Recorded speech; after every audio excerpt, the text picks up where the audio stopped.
Kiriku Akiri nawe nyene yaryoheye abantu. Kiriku Akiri agisaba gusa ati dufise indirimbo shasha yitwa Kwepa, ati nimwe bantu ba mbere noneho tugiriye ko lancement officiel y'iyi ndirimbo, noneho reka turirimbe ijya mbere, turimbire abo ku gatumba ijimbi na cyane cyane ku munezero wo kutwakira mwatweretse. Aho nyine kivuga iryo jambo bagira batangure performance kumbure iyo ndirimbo umurozi aca bigwamwo. Ubiriza turavise indirimbo shasha yitwa Kwepa, sivyo? Mwebwe ni mwebwe ba mbere tuyiririmbiye, sivyo?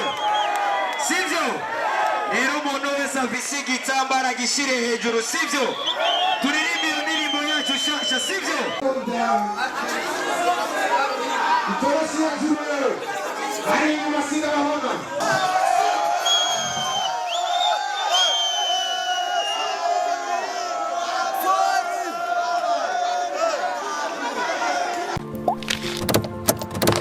Eagles on TV, Eagles on TV, we could cry. Oh, reka mfata akakaryo ko gushimira buri muntu wese kumbure turi kumwe kugeza kuri uno mwanya no kuri uno munota nako no kuri no tariki no kuri uno mwaka w'2024. noneho twe tugihema umwuka w'abazima, reka tuvuga ati kuba Kristo, kubakizwa ndetse no kuba Kristo, reka mvuga ati Imana ishimwe, Bwana Yesu asifiwe.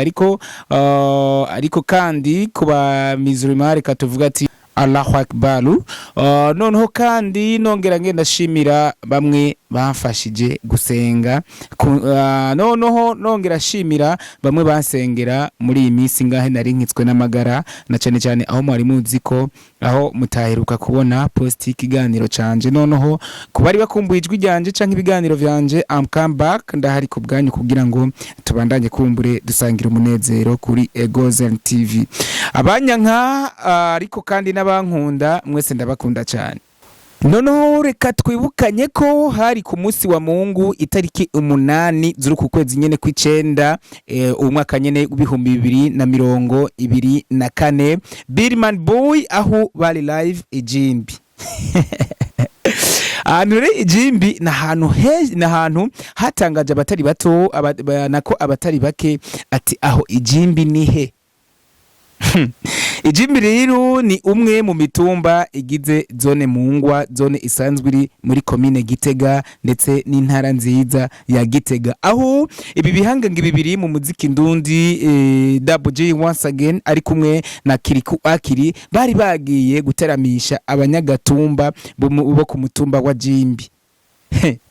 Abana bafata rutemikireri bagana za Europe, bagana Amerika, bagana kumbure Dubai, ariko bakaja kuryoherwa n'abamama n'abatama n'abana bo ku mutumba wa Jimbi. Muti rero vyagenze gute? Hari ku kabare keza kitwa Ayanaiba chez Eric Jimbi, chez Maître. Aho no kubwira ko kandi muri ico giteramo hari hatumiwe abaririmbyi nabo nyene basanzwe bafise izina ritoroshe cyane, anka kubwira cwenge canke cwenange canke zena canke Kenaza yarahari. Ariko kandi nkakubwira ko Rimande yarahari, nkanakubwira ko kandi Kirege Music bari bahari, kumbure mu mvo zo kwakira Birman Boy muri rusangi, ndavuga Double J once again, ndavuga kandi Kiriku Akiri. Reka nakwibutse ko DJ Hasta yarahari, kumbure ama muziko Hasta abari umwe mu bafise sonorisation nziza mu gisagara ca Gitega ndetse no hirya y'igisagara ca Gitega, ndavuga no mu zindi ntara. Ariko kandi nkongera kandi nkakunda kuwibutsa ko uwaturyohereje umunsi nko mu MC Makafro canke MC Makaveri sauti ya Simba yarahari, aho muziko mu gisagara ca Gitega ariyo ntare dufise noneho ishobora gukora amateka dasanzwe mu kwemsinga show ikagenda neza. Ariko kandi nkanakubwira ko MC Makaveri yarahari, kandi nko rekunda bikubwira nanje nk'umusatirizi nari ndahari hanakwibutsa ko kumburi ndanakwibutsa ko Mavage le comédien nawe nyene yari ahari kugira ngo nk'umuserukizi w'abakomedie yari ahari kugira ngo arabe ibiza gukoreka ijimbi muri Ayana Bar. Reka rero ndababwire ku muriri uko show yose yagenze hari anye ku mutumba wa Jimbi muri Ayana Bar chez Eric Maître canke Eric Jimbi. Aho mubona hari isaha 2:30 z'ijoro, aho nkuko mubibona isinzi ry'abamama, abapapa, abana bari barindiranye ishika rya Birman Boy muri rusangi, Double J na Kiriku Akiri eka na team nzima ya Birman Boy kugira ngo bashobore kwibonera ko by'ukuri ivyari kuri afishe ari byo ko Kiriku Akiri na Double J bishikira kuwo mutumba nyene wa Jimbi. Hanze nkuko bibona buzuranye, aho mubona ko nibarabara imodokari byagorana cyane kugira ngo ishobore gushika mu kibanza ciza ca Ayana Bar, ariko nkakwibutsa ko n'indani hari hasa nahuzuye. Nkanakwibutsa ko show yari yitiriwe Back to School Concert, aho ndakwibutsa ko kwinjira kara kanoti k'ibihumbi 5. Iyi Andre yaravugishije abantu batari bake ati eske ijimbi ku gatumba mu misozi. Izo ni feedback kumburi zagenda ziravugwa, amajambo commentaire yagenda ravugwa ati ninde azuriha ibihumbi 5 hariya ku gatumba. Umuntu wo ku gatumba ngo afise ibihumbi 5 agura aja gusoma utwararira ati ntamvo zo kuja kuri hasho y'ibihumbi 5 ati gute atashize ku mafaranga 1000. Ayo namajambo kumbure agenda ravugwa hirya no hino, bavuga ati hariya anye nta bantu azoronka bariha ayo mafaranga, ati ahe Gitega gusa centre ville kwinjira bashira ku bihumbi 3. VIP ibihumbi 10 canke 5. Ati hariya naho gute nta VIP irimwo, ni kuvuga entre umwana canke iki ukuri kose ibihumbi 5. Ayo mafaranga azohava yaronka. Angakubwira ko ibi rero biri mu byagenda bitangaza batari bake, ariko true story no kubwira ko nuko huzuye haruzura kugeza yaho nkuko mubona muri video vibe yari vibe, aho no kubwira ko nanje nk'umusatirizi byantangaje. Turatashanye tulalala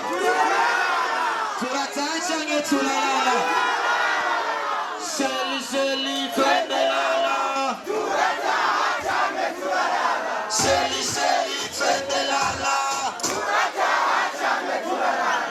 Nuko rero show yatanguye byaryushi, Double J ya performance naku Kiago Reggae Music ya performance Chwenangi Kenaza ya performance akandi karenga ndakwibutse Kenaza canke Chwenange yari yazananye na Shushbe wiwe baberewe bose bacinjira gusa hakumuriro abantu bakomera induru rimwe.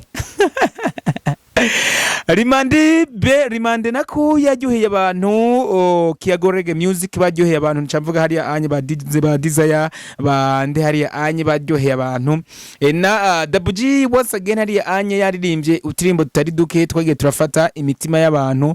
Nako murabona Mabuja hariya anye umufasha wa Eric Jimbi ko yagenda atamba ryoherwa.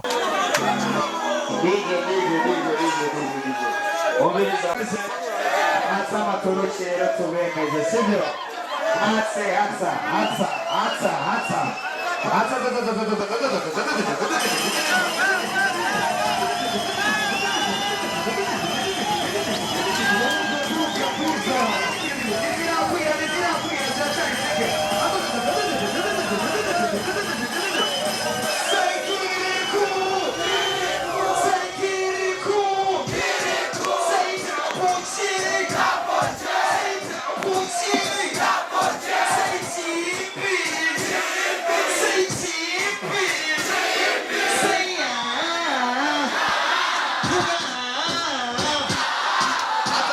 Hanakwibutsa ku Kiriku Akiri nawe nyene yaryoheye abantu. Kiriku Akiri agisaba gusati dufise indirimbo shasha yitwa Kwepa, ati nimwe bantu ba mbere noneho tugiriye ko lasma officiel y'iyi ndirimbo, noneho reka turirimbe ijya mbere turimbire abo ku gatumba ijimbi na cyane cyane ku munezero wo kutwakira mwatweretse. aho nyine akivuga iryo jambo bagira batangure performance kumbure iyo ndirimbo umurozi aca bigwamwo. Umviriza, turafise indirimbo shasha yitwa Kwepa, sivyo? Mwebwe ni mwebwe ba mbere tuyiririmbiye, sivyo? Sivyo? Rero umuntu wese afise igitambara gishire hejuru, sivyo? Turirimbe iyo ndirimbo yacu shasha, sivyo? Itoroshi ya jumero, ari mu masinga bahona.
Será un museñari añen.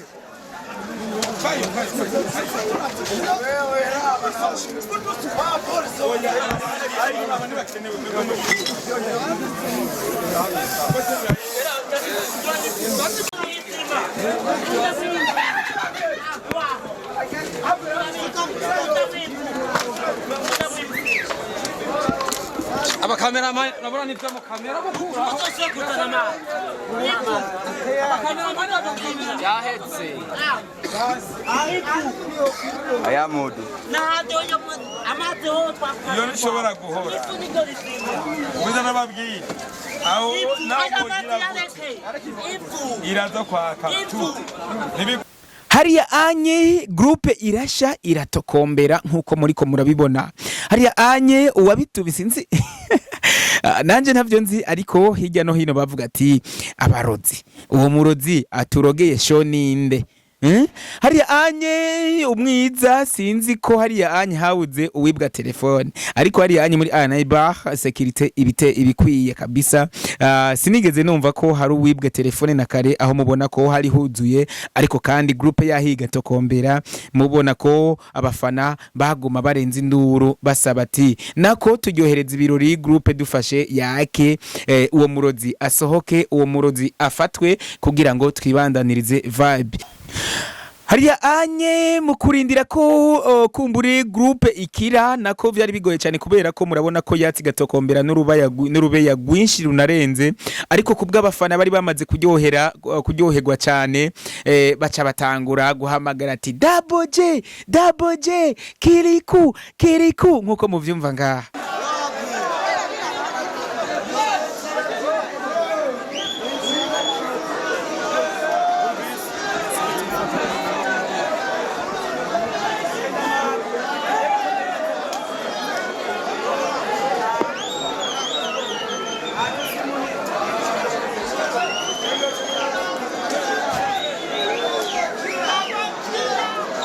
Double J!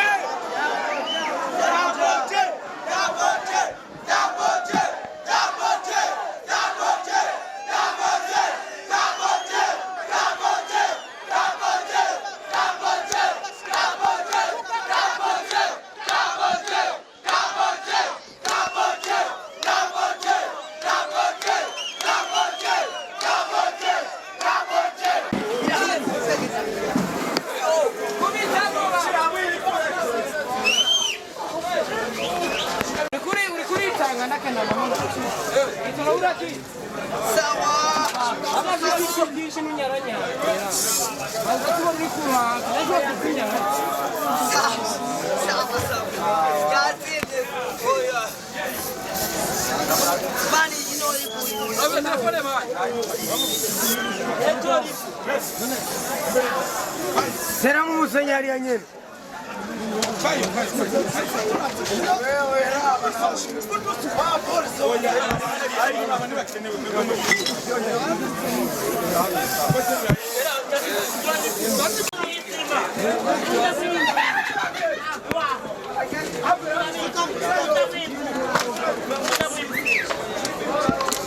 Abakameramani nabona nitwa mu kamera bakura.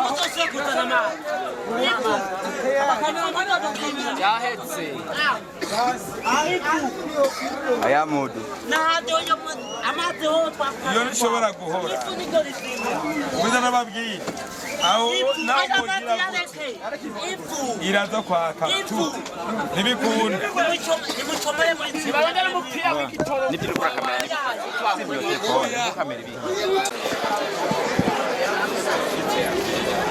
maze MC Makaveri sauti ya Simba MC Makafro na wenyene ku kababaro kenshi mu kwica vibe kumbure abaruzi babiguyemwo mu kwica vibe n'akababaro kenshi acavuga uko ayibonye abantu ntibadukunda twese sivyo ariko Imana yabikoze murumva yuko bisubiriye kuvuga rero sha twakirane kiri kunade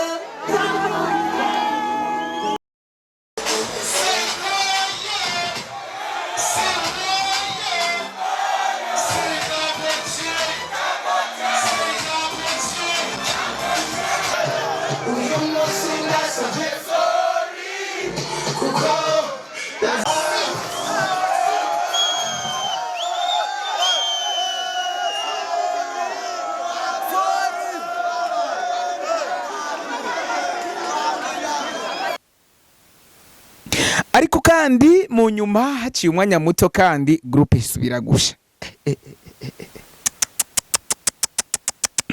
baze ibintu vyabaye kuri uwo munsi ni ibintu biri unforgettable kuko ni ibintu kandi vyabaye so amazing ku bantu bose bari muri kijya kibanza ciza ca Ayanai Bar ariko kandi nuko groupe imaze gusubira gusha kandi DJ Hasta kumbure mu vyubahiro vyiwe yarasubiye arahenda kugira ngo dushobore kurangiza umunezero neza nkuko wari watanguye.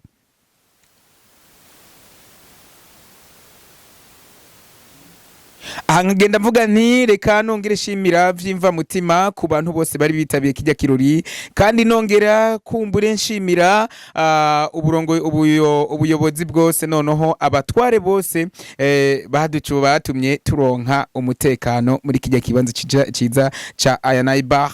Ndahera kubajeje umutekano, ndahera noneho ku batware bo ku mutumbo muri zone nziza ya Mongwa ndetse no ku mutumba mwiza wa Jimbi. Ahagenda kandi cimira vyimva mutima Eric Metre canke Eric Jimbi we yavuze ati jewe ndashaka kunezereza abo ku gatumba iwacu na cyane cyane aho bavuga ati wewe avuga ati ntidukira aho twakize ahubwo dukiza ntidukira iwacu ahubwo dukiza iwacu. Akubwira ati imbere yo kuzana WJ akiri na WJ once again akiriku akiri ubu naho ndiko ndabategurira iyindi surprise. Reka noneho nk'umusatirizi kandi ngende mvuga nti noneho muri abantu b'abagabo muri abantu beza cyane mwebwe mu bandanya mudushigikira mu bikorwa tuba turimwo na cyane cyane mu byo kugenda muraba ibiganiro tuba tugenda tubashirira kuri Egozen TV. Angenda kandi shimira manager CEO Egid NDI ukora ibikora inka kugira ngo tubandanye noneho twumvikana noneho tunzana umunezero udasanzwe. Reka kandi nongere nkeza Lajwa umujournaliste wacu mushashaho ariko aragenda yitanga akora ibiganiro biryohera abantu ano kubwira ati Lajwa arahari ku bwanyu erekana ingene muri ko muramushigikira erekana ingene muri ko muramusupportinga noneho ndabibona tuze turabibonera mu ma commentaire kuko niho hantu hambere dushobora kubona how mukunda umuntu, how mukurikirana umuntu. Hagenda kandi mbwira abakunda umusatirizi ndahari ko bwanyu noneho aho mba ndi Abdid, ariko kandi nkagenda ndabasesangurira muri tumwe mutaba mwabonye canke muri tumwe mu mwabonye mugatuma mutubona neza, na cyane cyane utuensorite canke utuntu tuba twagiye turatangaza benshi, na cyane cyane mu mashow amwe aba yateguwe n'abatari bake. Nkagenda nanje nk'umusatirizi nongera sesangura kugira ngo mwihweze neza uko ibirori biba vyarangiye. Luko nkanakwibutsa ko muri Anaibach vyo kunwa n'ivyo gufungura byose byari bihari, nta wabuze ico kunwa n'ico gufungura, byose byari bikwiye. Reka rero ndagushimire, ndakubwira ko tuhari ko bwanyu, na cyane cyane ama muziko icivugo ca Egozen TV ari Egozen TV, umunezero wacu kuri twese. Imani wahezagire cyane, sivyo sivyo sivyo, turabandanya turiko turabashimira gusa, sivyo? Inga mwagize neza kuza kudushigikira, sivyo? Mwebwe murabavandimwe, sivyo? Kandi n'ikindi gihe muzoze, sivyo? Kandi na nyene ngaha Eric Imana muhezagire kuba yaratwiyumviriye, sivyo? Mumukomera amashi menshi.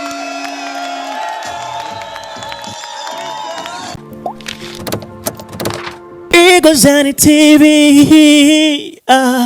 Igozani TV, we could cry, oh.